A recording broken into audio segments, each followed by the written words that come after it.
نبينا ومولانا وملجانا ومأوانا محمد نبي الأمين المكين الحنين الكريم الرؤوف الرحيم. أما بعد فأعوذ بالله من الشيطان الرجيم. بسم الله الرحمن الرحيم. قال الله تبارك وتعالى في القرآن المجيد: والذين جاهدوا فينا لنهدينهم سبلنا وإن الله لمع المحسنين. وقال الله تبارك وتعالى في مقام آخر: ومن يعظم شعائر الله فإنها من تقوى القلوب. صدق الله مولانا العظيم وصدق رسوله النبي الأمين الكريم. اللہ تبارک و تعالیٰ کا بے پایا لطف و کرم اور اس ستار العیوب اور غفار الذنوب کا کرم ہے، احسان ہے، عنایت ہے کہ ہم جیسے بندوں کو بھی اس نے اپنی بندگی میں رکھا ہوا ہے، اور اس کے حبیب مکرم نبی محترم سرور کائنات محبوب رب العالمین حضرت محمد مصطفیٰ صلی اللہ علیہ وسلم، تاجدار کائنات صلی اللہ علیہ وسلم کی امت مرحومہ کا ہمیں فرد ہونے کا شرف دیا، اور ان کی کرم نوازیوں اور خیر سے خود کو مستنیر و مستفید ہونے کی خیر عطا فرمائی۔ ہمارا مضمون جہاد اکبر اور قلب تمنائی،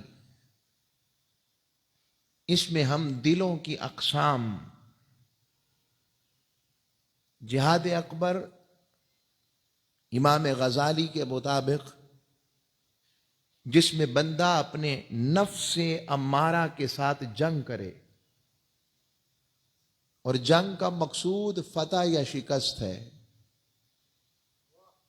یا صلح ہے۔ فتح و شکست جب کوئی نیچے جھک جائے گا تبھی صلح کرے گا نا۔ برابری کی سطح پر صلح بڑے ظرف والے لوگ ہیں، اور یہ جو دشمن ہے، تین دشمن، ایک اندر کا، وہ کہتے ہیں نا اندر دا کوئی بندہ نہ ہوئے نال پھر خیر ہے۔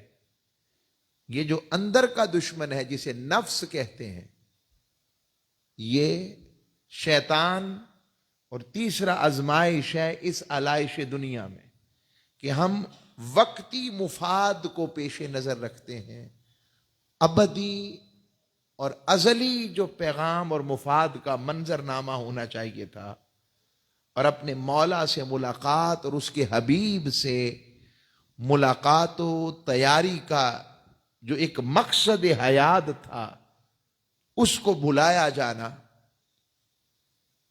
تو ہمارا مقصود کہ جہاد اکبر اس کے خلاف جد و جہد کرتے ہوئے اپنے اندر کو بھی اللہ اور اس کے رسول کی بیان کردہ احکام، فرامین اور ان کی رضا و ناپسندیدگی کی بنیاد پر اپنی شخصیت کو چلانا۔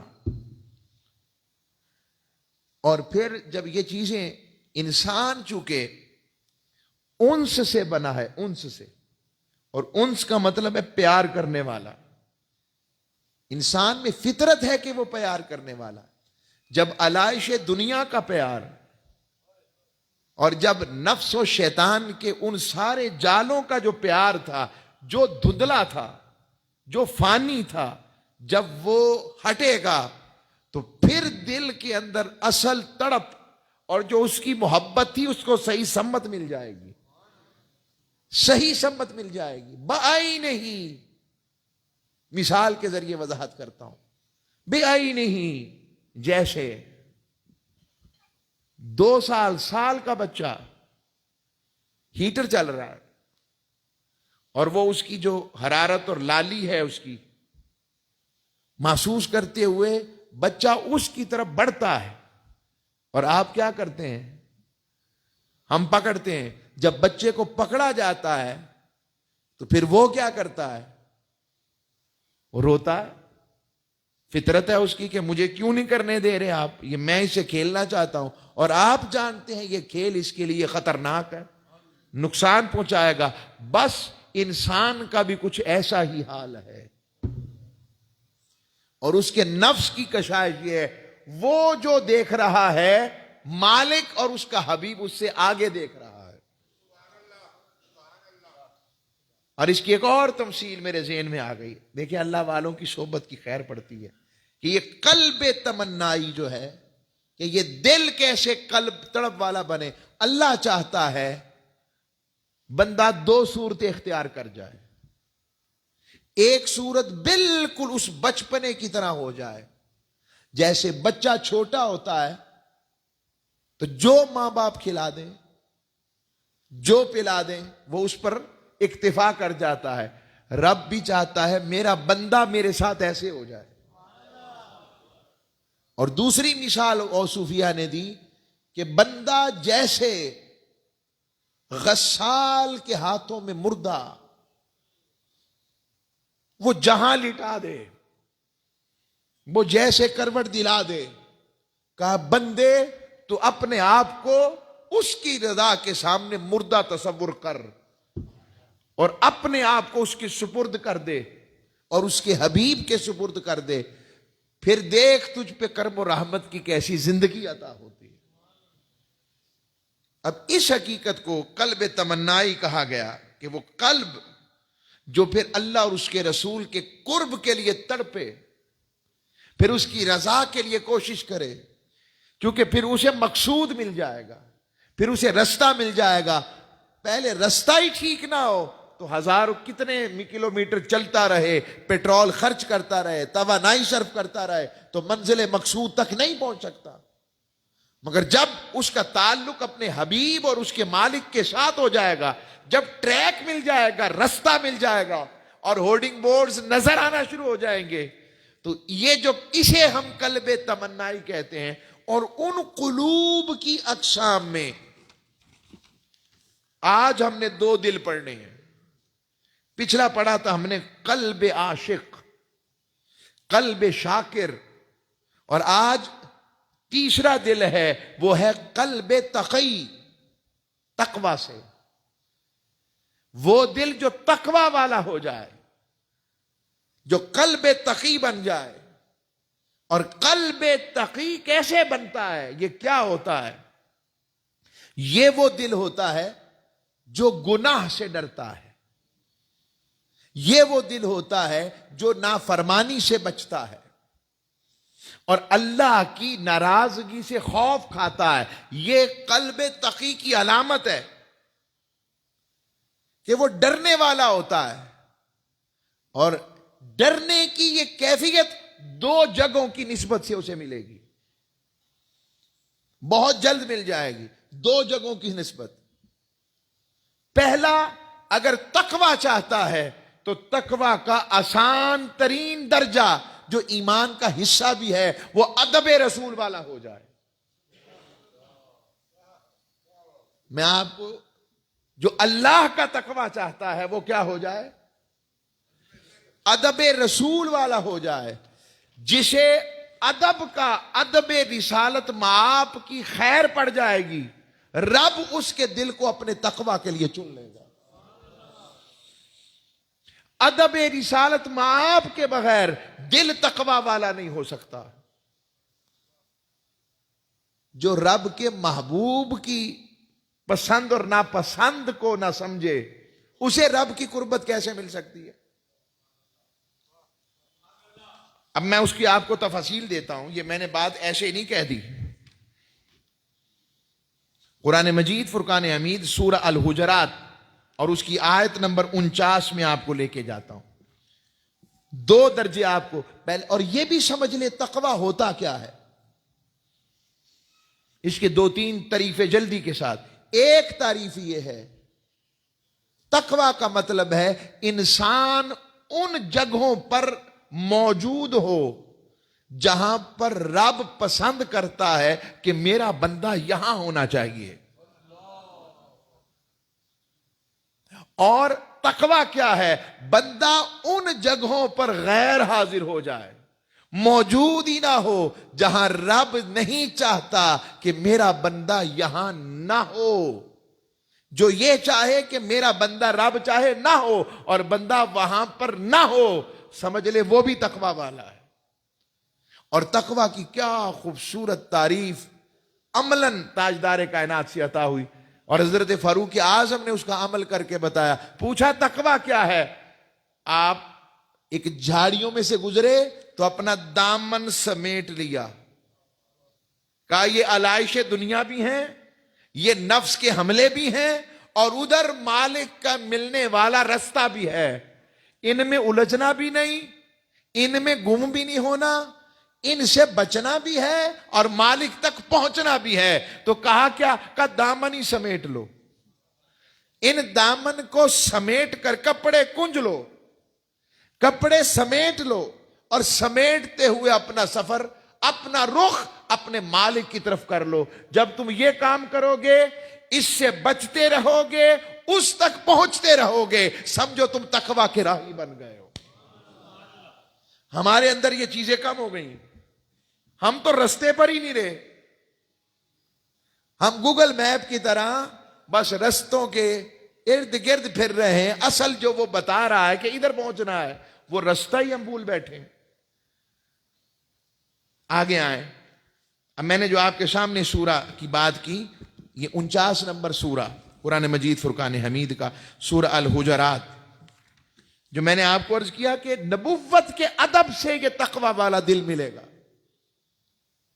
فرمایا ان الذین یغضون اصواتهم عند رسول اللہ اولئک الذین امتحن اللہ قلوبهم للتقوی. سبحان. یہ آیت آج بھی حضور کے روزے پر لکھی ہوئی ہے، آج بھی. اب اس کا ترجمہ سنیں. فرمایا وہ لوگ جو اللہ کے رسول صلی اللہ علیہ وآلہ وسلم کی بارگاہ اقدس میں اپنی آوازوں کو ادب و تعظیم مصطفیٰ میں پست کر لیں، نیچے کر لیں، ادب رسالت کا خیال رکھیں، اپنے آپ کو جھکا لیں، نیاز مند کر لیں، اور اپنے آپ کو کیا جھکانا تھا، اپنی آوازیں ہی نیچی کر لیں. یہ عمل ادب کے بغیر نہیں ہو سکتا. جب تک کسی کا ادب اور کسی کی شخصیت آپ کے دل میں راسخ نہ ہو جائے. رب نے کہا میرے محبوب کی بارگاہ کا ادب یہ ہے، آواز بھی نہ نکلے، آواز بھی نہ نکلے. تو اب آگے سنیے. فرمایا اولئک الذین امتحن اللہ قلوبہم للتقوی. فرمایا اللہ ایسے دلوں کو اپنے تقوی کے لیے چن لیتا ہے. اب سمجھ لگی قلب تقی کیسے بنتا ہے، تقوی والا دل کیسے بنتا ہے. تو تقوی والا دل تاجدار کائنات اور رسالت کے ادب کے بغیر نہیں بنتا. جو رسالت کا ادب کرے گا اسے رب اپنا تقوی عطا کر دے گا. اور تقوی کا تیسرا معنی یہ ہے، تقوی ہوگا تو رب کی قربت پائے گا نا. سواری نہیں تو سفر کیا کرے گا کوئی؟ سمجھے تقوی وہ سواری ہے جو آپ کے اسٹیشن پر تب پہنچے گی جب آپ میں ادب رسالت میں آپ کا ٹکٹ ہوگا. جس کے پاس ادب رسالت میں آپ کا ٹکٹ کٹ چکا ہوگا اس تک تقوی کی سواری پہنچ جائے گی، اور جس تک تقوی کی سواری پہنچ جائے گی وہ سواری اسے رب تک پہنچا دے گی. یہ میں نے آپ کو ایک تمثیل کے ذریعے بات سمجھائی. رسالت میں آپ صلی اللہ علیہ وسلم کے ادب کے بغیر کبھی دل تقوی والا نہیں ہو سکتا، کبھی ممکن نہیں. اور یہ بھی بتا دوں، ایک اور مقام مجھے یاد آ گیا سورہ آراف شریف کا ہی. سورہ آراف میں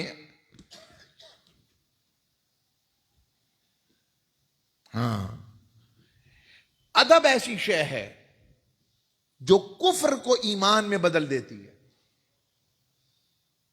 کیا؟ میں اتنی بڑی بات دلیل کے ساتھ کروں گا انشاءاللہ آپ کے ساتھ. کفر کو بھی ایمان میں بدل دے گی جو ادب ہوگا. اور ایسا بھی ممکن ہے کہ اگر ادب نہ ہو مگر ایمان کا دعویٰ بھی ہو اور عمل بھی کرتا ہوا نظر آئے، ممکن ہے رب اسے بھی قبول نہ کرے، کیونکہ اس میں ادب رسالت معاف نہیں ہے. سب سے پہلا بے ادبی کا جو شکار ہوا، سب سے پہلے جس نے بے ادبی کو اختیار کیا وہ شیطان ہے. شیطان اللہ کی توحید کا منکر نہیں ہے، یاد رکھیے گا. وہ اللہ کی توحید کا منکر، بلکہ اس نے تو اپنی طرف سے کیوں سجدہ نہیں کیا تھا؟ دو وجہ. ایک تو میں اس سے بہتر ہوں، سیدنا آدم علیہ السلام کے سراپا کو اس نے خود سے بہتر قرار دیا، اپنے آپ کو بہتر کہا کہ میں ان سے بہتر ہوں، نعوذ باللہ من ذالک. اور دوسرا محبوبوں میں نقص نکالا کہ یہ مٹی سے بنے ہیں. اور تیسرا یہ بھی ایک دلیل ہے نا کہ میں نے مولا تجھے سجدے سے انکار تو نہیں کیا، میں نے تو اسے سجدہ تعظیمی کرنے سے انکار کیا ہے جو تیرا غیر ہے. رب نے فرمایا مجھے علم ہے توحید کیا ہے اور شرک کیا ہے. پوچھا کیوں نہیں سجدہ کیا؟ اس نے کہا میرے کیا مقابلہ، میں بہتر ہوں. رب نے کہا میرے محبوبوں کا مقابلہ خود سے کرتا ہے؟ مولا میں نے تیرا انکار تو نہیں کیا. کہا میرا انکار نہیں کیا مگر میرے محبوبوں میں نقص تو نکالا ہے نا، میرے محبوبوں کا مقابلہ تو کیا ہے نا اپنے ساتھ، میرے محبوب آدم کا. ارے تجھے اس میں مٹی کا بنا ہوا آدم نظر آیا، فَنَفَخْتُ فِيهِ مِن رُوحِي، میرے نور کا چراغ روح کی صورت میں نظر نہیں آیا؟ تجھے وہ کردار نظر نہیں آیا کہ اس کے ماتھے پر کس کا نور چمک رہا ہے؟ ابا واستکبر وکان من الکافرین. اللہ نے کہا تو نے تکبر کیا، تو اکڑ گیا، بے ادبی کی. میں نے وہ عزازیل جس نے زمین کے ہر چپے پر سجدہ کیا تھا، رب نے اس کی عبادتیں اٹھا کر اس کے منہ پہ دے ماری. شیطان کے شیطان ہونے کی وجہ فخرج وانت رجیم، دفع ہو جا تو بدبخت مردود ہو گیا. ایک ہی وجہ ہے، وہ توحید کا منکر، اللہ کو سجدہ کرنے سے انکار. اس نے کیا کیا تھا؟ میں نے پھر دوبارہ لا رہا ہوں، یہ بار بار عرض کر رہا ہوں، یہ بات یہ بڑی اہم پوائنٹ ہے. شیطان نے اصل میں رب کے حکم کا انکار اس صورت میں کیا کہ اس نے رب کے محبوب میں نقص نکالا اور اپنا مقابلہ محبوب کے ساتھ کیا. اب دوسری جانب آئیں. اب آپ کو ایک نقشہ پیش کرتا ہوں سورہ آراف شریف کا. سورہ آراف شریف میں آتا ہے کہ شیطان، وہ جو فرعون تھا، فرعون اللہ رب العزت نے اپنے موسیٰ علیہ السلام سے فرمایا اے میرے موسیٰ تو فرعون کے پاس جا، فرعون کے پاس جا اور ہمارا حق کا پیغام پہنچا. وہ حضرت موسیٰ علیہ السلام چل پڑے ہارون علیہ السلام کے ساتھ، اور فرعون نے کہا تمہارے پاس کیا نشانی ہے کہ تم اللہ کے پیغمبر ہو؟ آپ نے اپنے معجزات دکھائے، ہاتھ نکالا تو ید بیضا کا ہو گیا، وہ عصا ڈالا تو اژدہا بن گیا، ایسے معجزات دکھائے. چونکہ اب کبھی کبھی ایسا ہوتا ہے باطل والا بھی ایسا ہی لگ رہا ہوتا ہے اور حق والا بھی. رب نے کہا یہی تو فرق کرنا ہے.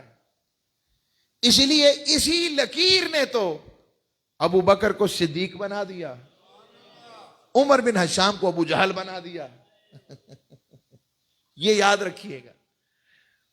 اب وہ سمجھا کہ شاید موسیٰ علیہ السلام بھی جادوگر ہے، جیسے باقی اس مصر پورے میں جادو تھا، وہ جادوگر تھے، باقاعدہ جادو، کالا جادو کرتے تھے.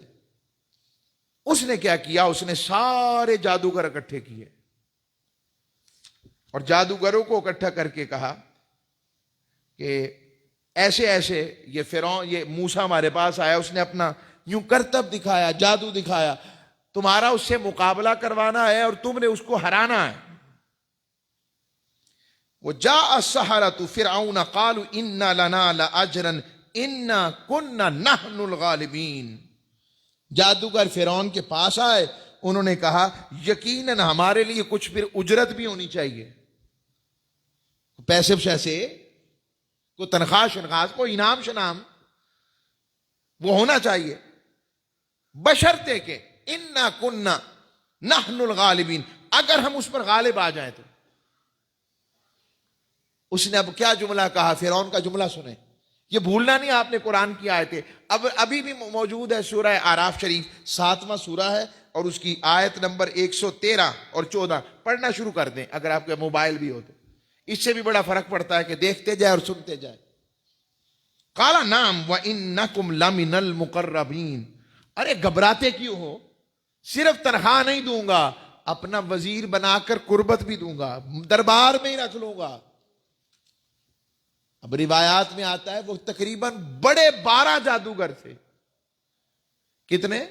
12. اور پھر ان کے شاگرد. تفاسیر میں 70,000 تک کا عدد آتا ہے کہ 70,000 کے قریب جادوگر تھے جو اس کے لیے تیار ہو گئے. ان کے شاگرد 70,000 کا مجمع، اور موسیٰ اکیلے. پتہ لگا حق والے اکیلے بھی ہوں تو ایک ہی کافی ہے. حق کبھی زیادہ کثرت کے ساتھ نہیں ہوتا، حق ہوتا ایک جگہ ہی ہے، بس ایک ہی کافی ہے. اور ان کے ہارون علیہ السلام. اب جب وہ اکٹھے ہو گئے، سارا مجمع اکٹھا ہو گیا، فرعون کی کابینہ بیٹھی، سب بیٹھے. قالوا یا موسیٰ اما ان تلقی و اما ان نکون نحن الملقین. اب موسیٰ علیہ السلام سے وہ کیا کہہ رہے ہیں؟ موسیٰ علیہ السلام، جادوگروں نے کہا اے موسیٰ آپ پہلے کریں گے، ڈالیں گے، کوئی چیز دکھائیں گے، کوئی اپنا جادو کہ ہم پہلے کر کے دکھائیں؟ جو ان کی زبان تھی. انہوں نے اجازت طلب کی حضرت موسیٰ کلیم اللہ سے، اجازت طلب کی کہ ہم پہلے کریں کہ آپ کریں گے، کیا خیال ہے؟ قالوا القوا. آپ نے فرمایا تم پہلے کرو، تم اپنا جو کچھ ڈالنا ڈالو. فلما القوا سحروا اعین الناس واسترهبوهم وجاءوا بسحر عظیم. قرآن کہتا ہے انہوں نے اپنی رسیوں اور لاٹھیوں کو زمین پر ڈالا تو انہوں نے لوگوں کی آنکھوں پر جادو کر دیا اور انہیں ڈرایا. وہ زبردست جادو سامنے لے آئے. قرآن کہتا ہے بسحر عظیم، بڑا ہی زبردست جادو تھا. قرآن بیان کر رہا ہے اس کو. اور ہم نے وَأَوْحَيْنَا إِلَىٰ مُوسَىٰ أَنْ أَلْقِ عَصَاكَ. موسیٰ گھبراتا کیوں ہے؟ اپنا اژدہا ڈال دے. فَإِذَا هِيَ تَلْقَفُ مَا يَأْفِكُونَ. اس نے جو کچھ تھا نا فریب کاری سے وضع کیا ہوا تھا، وہ ساری رسیاں، وہ اکیلا اژدہائے موسوی کھا گیا، سارا ہی کھا گیا. فَوَقَعَ الْحَقُّ وَبَطَلَ وَمَا كَانُوا يَعْلَمُونَ. بس حق ثابت ہو گیا، جو کچھ وہ کر رہے تھے سب کچھ جھوٹے ثابت ہو گئے. وَأُلْقِيَ فَغُلِبُوا هُنَالِكَ وَانقَلَبُوا صَاغِرِينَ. وہ سارے فرعونی جادوگر مغلوب ہو گئے. وَأُلْقِيَ السَّحَرَةُ ساجدین. ہائے ہائے. قالوا آمنا برب العالمین رب موسیٰ و ہارون. وہ سارے جادوگر سجدے میں گر گئے، سجدے میں گر گئے. اور سجدے میں گر کر کیا کہنے لگے؟ کہنے لگے ہم رب العالمین پر ایمان لے آئے. کس پر ایمان لائے؟ رب العالمین. روایات میں فرعون بھی خود کو رب کہتا تھا نا، بڑا چوڑا ہوا کہ شاید میری بات ہو رہی ہے. ساتھ ہی جادوگروں نے کہا نا نا نا نا نا، رب موسیٰ و ہارون. فرعون اپنی بات نہ کر، ہم موسیٰ اور فرعون، ہم موسیٰ اور ہارون کے رب پر ایمان لائے ہیں. یہ بات جب ہو گئی، اب سوال ہے وہ 70,000 کا مجمع جو جادوگروں کا تھا اس کے ساتھ لوگ بھی تو کھڑے ہوں گے نا, وہ ساری کابینہ بھی تھی, مگر ایمان جادوگروں کے حق میں کیوں آیا؟ اللہ نے ان کے لیے دل کے لیے ایمان کا دروازہ کیوں ان کے دلوں پر کھول دیا؟ کیوں ان پر معرفت مصطفیٰ اور معرفت موسیٰ یعنی معرفت رسالت کھول دی؟ اس پر امام اسماعیل حقی نے لکھا, مفسرین نے لکھا, کا ایک وجہ تھی وہ جو جادوگروں نے ادب موسیٰ کیا تھا, وہ جو پہلے صرف اتنا پوچھا تھا ہم کریں گے کہ تم کرو گے.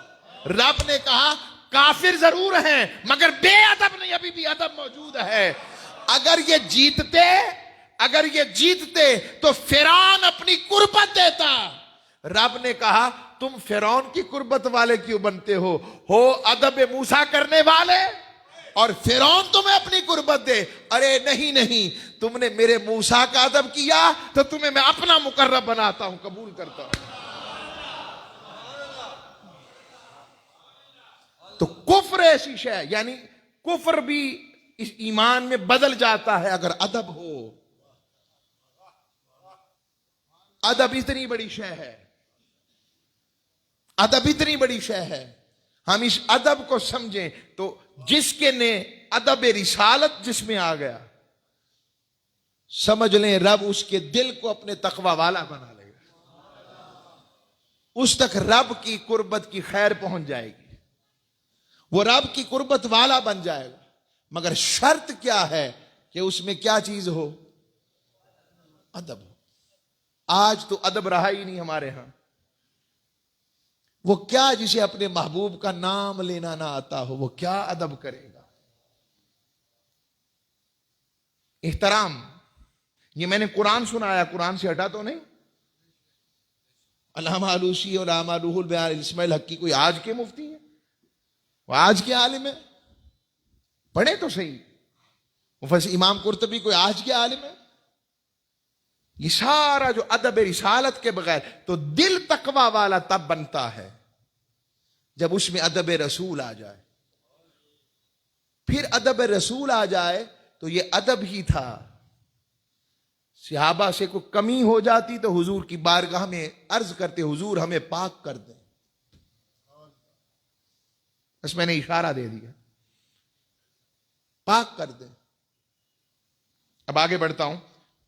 یہ ایک تقوی کی بات میں نے آپ کے سامنے کی, اور دوسرا بھی ایک تقوی کا رخ ہے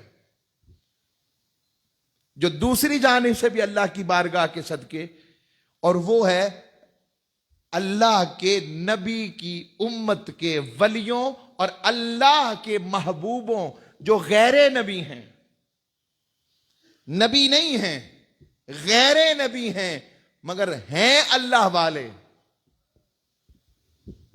کیا؟ اچھا میں ایک اور نقطہ یہاں بیان کر دوں. آقا صلی اللہ, عبداللہ ابن ابی رب کا منکر تھا؟ نہیں. کس کا منکر تھا؟ تاجدار کائنات. نمازیں بھی پڑھتا تھا, روزے بھی رکھتا تھا, زکوٰۃ بھی دیتا تھا. کہتا تھا سورہ منافقون قرآن مجید فرقان حمید کا 63واں سورہ ہے, اور اس سورت کی جو میں آیتیں چند آپ کو سناتا ہوں. بسم اللہ الرحمن الرحیم. اب اللہ رب العزت کہاں سے شروع فرما رہا ہے؟ فرماتا ہے اذ جاءک المنافقون قالوا نشہد, وہ جو انک لرسول اللہ واللہ یعلم انک لرسولہ واللہ یشہد ان المنافقین لکاذبون. فرمایا حبیب جب منافق آپ کے پاس آتے ہیں تو یہ کہتے ہیں ہم گواہی دیتے ہیں آپ اللہ کے رسول ہیں. اللہ جانتا ہے یقیناً آپ اللہ کے رسول ہیں, مگر یہ منافق جھوٹے ہیں. آپ انداز دیکھیں, یہ گواہی بھی دیتے ہیں ہم اللہ کے رسول ہیں مگر یہ منافق جھوٹے ہیں. کیوں؟ کیونکہ حبیب یہ زبان سے تو اقرار کرتے ہیں مگر دل سے تیری عظمت کو تسلیم نہیں کرتے ہیں. اب ان کا ایک اور آگے حدیث میں آتا ہے, قرآن کی آیت نمبر 5 ہے. فرمایا وَإِذَا قِيلَ لَهُمْ تَعَالَوْا يَسْتَغْفِرْ لَكُمْ رَسُولُ اللَّهِ لووا رؤوسہم ورأیتہم یصدون وہم مستکبرون. قرآن کہتا ہے جب ان سے کہا جاتا ہے آ جاؤ اللہ کے رسول کی طرف، آ جاؤ رسول اللہ کی طرف، تاکہ تمہارے لیے مصطفیٰ مغفرت طلب کر لے اللہ سے، تمہارے لیے ہاتھ اٹھا دے، مولا میرا امتی ہے، مغفرت طلب کریں. اب حدیث کی آیت کے لفظ ہیں حبیب یہ آپ کی بارگاہ میں آنے سے کیا کرتے ہیں؟ لووا رؤوسہم، اپنے سر جھٹک لیتے ہیں، سر جھٹک لیتے ہیں. وَرَأَيْتَهُمْ يَصُدُّونَ، اور یہ تکبر کرتے ہیں. وَهُمْ مُسْتَكْبِرُونَ، اور یہ آپ کی خدمت میں آنے سے گریزاں ہیں، آپ کی بارگاہ کو نہیں مانتے، آپ کے خلاف آپ کی بارگاہ میں آنے سے گریزاں ہیں. امام طبری نے لکھا، امام ابن جریر طبری امام المفسرین، امام کشاف لکھتے ہیں، امام نصفی نے لکھا، امام بغوی نے لکھا، امام خازن نے لکھا اپنی تفسیر خازن کے اندر. میں حوالے دے کر بات کر رہا ہوں، اور یہاں کوڈ ہے کہ یہ آیت عبداللہ ابن ابی رئیس المنافقین کے لیے نازل ہوئی. جب حضور کی خدمت میں بخشش طلبی کرنے کے لیے کہا گیا تو سر جھٹک کر کہنے لگا میں نے نہیں جانا، ایمان تو لا چکا ہوں، ان کے کہنے پر زکوٰۃ بھی دیتا ہوں، اب کیا باقی رہ گیا ہے؟ میں محمد مصطفیٰ کو سجدے بھی کروں؟ آپ اس سے اندازہ لگائیں یہ سوچ و فکر کیا ہے. کیا چاہتے ہو تم؟ میں محمد عربی کو سجدے بھی کروں، خدا بھی مان لوں؟ اب یہ اس کی سوچ تھی. اللہ نے فرمایا حبیب جو تیری بارگاہ میں نہ آئے مگر میری بارگاہ میں آنے سے نہ ڈرے، اور تو تیرے پاس نہ آنا چاہے، میں اسے منافقین میں شمار کرتا ہوں. تو پتہ لگا ایمان ظاہراً پڑھ بھی لیا جائے اگر ادب نہیں، احتیاط ادب یہ اختیار ہے. تو عبداللہ ابن ابی کی مثال آپ کے سامنے، اور بھی مثالیں ہیں. اب میں دوسرا نقطہ، غیر نبی جو نبی نہ ہوں مگر جن کی نسبت رب والوں کے ساتھ ہو جائے، جو رب والے بن جائیں، اللہ والے ہوں مگر نبی نہ ہوں، کیونکہ حضور کے بعد تو ویسے بھی کوئی نبی رسول نہیں آ سکتا، کوئی نبی رسول نہیں. اب تاجدار کائنات صلی اللہ علیہ وسلم کی امت اور اولیاء کی بات آ گئی تو اللہ نے کہا دوسرا بھی طریقہ ہے جو ان کے رستے سے ملے گا، چونکہ وہ اللہ اور اس کے رسول کے رستے والے ہیں اور باقی اس طرح نہیں جانتے. فرمایا وَمَن يُعَظِّمْ شَعَائِرَ اللَّهِ فَإِنَّهَا مِن تَقْوَى الْقُلُوبِ، جو اللہ کی نشانیوں کی بھی تعظیم کرتا ہے اللہ اس کے دل کو بھی اپنا تقوی عطا کر دیتا ہے. یعنی جس کے دل میں اللہ کی نشانیوں کی تعظیم. اب اللہ کی نشانیاں دیکھتے ہیں جو غیر نبی نہ ہو، میں یہ خاص کر رہا ہوں، جو نبوت کے ساتھ اٹیچ نہیں ہیں، غیر نبی والی ہیں، حالانکہ نبوت کی نسبت والوں کو بھی شاعر اللہ اور اللہ نے اپنی نشانی کہا ہے، جیسے حجر اسود کو نہیں، مقام ابراہیم کو رب نے آیات بینہ روشن ترین نشانی کہا ہے، وہ ایک علیحدہ مقام ہے. صفا و مروہ پہ کیا ہے؟ وہ صفا و مروہ پہ کیا ہوا ہے؟ کسی کا مزار ہے؟ کیا ہوا تھا ہزاروں سال پہلے؟ حضرت ہاجرہ نے اپنے بیٹے اسماعیل کے لیے پانی کی تلاش میں 7 چکر لگائے، اور حضرت ہاجرہ نبیہ نہیں ہیں، ولیہ ہیں، زوجہ حضرت ابراہیم ہیں، آقا کی دادی جان ہیں. اب جب چکر لگائے رب کو وہ چکر لگانے اتنے پسند آئے کہ جس زمین پر آقا کی دادی جان حضرت ہاجرہ کے قدم لگے، رب نے کہا ان الصفا والمروہ من شعائر اللہ. لوگوں یہ صفا و مروہ اللہ کی نشانیوں میں سے ہے، اور نشانیاں منزل کا پتہ دیتی ہیں. تقوی القلوب، دل والا تقوی والا دل کیسے ملے گا؟ رب کی قربت. رب نے کہا ان نشانیوں کی تعظیم کرو، تمہیں میری بارگاہ کی قربت مل جائے گی، میری بارگاہ کی رحمت مل جائے گی. آگے آ جائیں اور نشانی بتاؤں. الکہف، غار والے، 15واں پارہ سورہ الکہف. کیا کمال آیتیں ہیں اس میں. اب وہ 7 سے 8 جو تھے حضور کی امت کے وہ ولی نہیں ہیں, یعنی وہ بنی اسرائیل میں سے حضرت عیسیٰ علیہ السلام کی امت کے ولی, تو 7 وہ تھے. تو رب نے صرف ان 7 کا ذکر نہیں کیا. اور قرآن مجید فرقان حمید کی آیت کو ذرا سنیں, میں اس کو بھی سورہ الکہف, آج تو خیر پڑ گئی ہیں, آج تو خیر پڑ گئی, آج تو موجیں لگ گئیں, اللہ کا شکر ہے. میں نے کہا سورہ الکہف کو بھی ہم زیادہ اسٹڈی کرتے جائیں تو بات سمجھ آ جائے گی. اس کی پہلی آیتیں ذرا پڑھیں آپ. قرآن مجید فرقان حمید کیا فرماتا, سنیں. فرماتا ام حسبتا ان اصحاب الکہف والرقیم. کفار نے نا حضور سے پوچھا کہ وہ غار والوں کے بارے میں, وہ یہودیوں سے پوچھ کے آئے تھے. تو آقا علیہ السلام نے فرمایا, قرآن اترا کہ آپ نے کیا خیال کیا تم لوگوں نے, کہف اور رقم یعنی وہ جو تختی والے جن پر نام لکھے ہوئے تھے, لوہے غار یا وادی رقیم والے, کانو من آیاتنا عجبا. فرمایا وہ تو ہماری بڑی ہی عجیب نشانیوں میں سے ہے. اور فرمایا اذ اول فتیۃ الی الکہف فقالوا ربنا آتنا من لدنک رحمتا وہیئ لنا من امرنا رشدا. اوہو آج تو وقت, اچھا چلے کوئی نہیں, ذرا یہ والا پھر ذرا پورا ہو جائے, آج ایک دل تقویٰ کا ذکر ہی ہو جائے تو کافی ہے. ہائے. تو فرمایا انہوں نے دعا مانگی, اے اللہ ہم, اچھا یہ بتاؤں, یہ جو آیت تھی آیاتنا عجبا والی, مجھے یاد آ گیا ایک واقعہ ہو. جب سیدنا امام علی مقام امام حسین علیہ السلام, آپ کا سر انور نیزے کی نوک پر تھا, اور آپ کے آگے آگے ایک قاری قرآن کی آیت پڑھ رہا تھا, اور وہ سورہ کہف کے اس مقام پر پہنچا, ان اصحاب الکہف والرقیم کانوا من آیاتنا عجبا, کہ یہ بڑی ہی عجیب نشانیاں ہیں. حضرت امام حسین کے سر اقدس سے آواز آئی, اے اصحاب کہف کے قصے پر تعجب کرنے والے, میرا مسئلہ اس سے بھی عجیب ہے.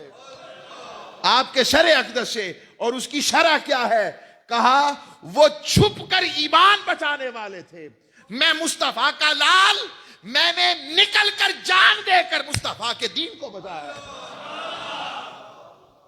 وہ چھپ کے رب کی قربت پا گئے, میں نے اپنا سب کچھ کٹا کے رب کی رضا پائی ہے. وہاں بچانا ایمان چھپ کر تھا, میں نے تو کربلا کے ریگستان میں اپنے سارے گلشن مصطفیٰ کے پھولوں کو قربان کیا ہے. یہ ایک نقطہ آ گیا. اب آگے سنیں, رب اپنے پیاروں سے کیسا پیار کرتا ہے. قرآن کہتا ہے فَضَرَبْنَا عَلَىٰ آذَانِهِمْ فِي الْكَهْفِ سِنِينَ عَدَدًا, فِي الْكَهْفِ سِنِينَ عَدَدًا. رب کہتا ہے ہم نے اپنے محبوبوں کو ذرا کان کے نیچے تھپکی دی. اب آپ کو زیادہ کون جانتا ہے تھپکی دینا کیا ہوتا ہے. رب کہتا ہم نے تھپکی دے کر انہیں سلا دیا, اور سو جاؤ سو جاؤ. اور قرآن کہتا ہے صرف وہ نہ تھے, وَقَلْبُهُمْ بَاسِطٌ ذِرَاعَيْهِ بِالْوَسِيدِ. نشانی ایک اور بھی تھی کہ جس غار میں لیٹے تھے تو سورج جب نکلتا تو اصل میں سورج کی روشنی ان پر پڑنی تھی. رب نے کہا سورج دھیان سے, میرے محبوب سو رہے ہیں, رستہ بدل لے. یہ قرآن سنا رہا ہوں, یہ قرآن ہے. اور آخری تقویٰ کی بات سمجھانے کے لیے رب نے کہا ان کا ایک کتا بھی تھا جو ان کے دروازے پر قلبہم باسطٌ ذراعیہ بالوسید, ان کے دروازے پر پیر پسار کر بیٹھا ہوا تھا. مولا کتوں کا ذکر قرآن میں, کہا تمہیں بتانا چاہتا ہوں, کتا خود ہوتا تو نجس تھا, مگر اس نے اپنی نسبت پاکوں کے ساتھ کر لی اور ان کا وفادار ہو گیا. تو دیکھو میری قربت کیسے ملی, میں نے اپنے مصطفیٰ پر اترنے والے کلام میں اس کا مضمون بنا دیا, اس کا ذکر کیا, اور یہ نہیں کہا کہ ان کا کتا تھا، یہ بھی بتایا کہ بیٹھا کیسے ہوا تھا. ہائے ہائے ہائے ہائے، میں واری جاؤں. لوگوں اگر کتا رب کے ولیوں کی سنگت پالے تو اسے تقوی کی خیر مل جائے، تو مرد مومن اگر رب کے محبوب اور اولیاء کی سنگت والا ہو جائے تو وہ خالی کیسے رہ سکتا ہے؟ مگر شرط ادب کی ہے، ادب کی.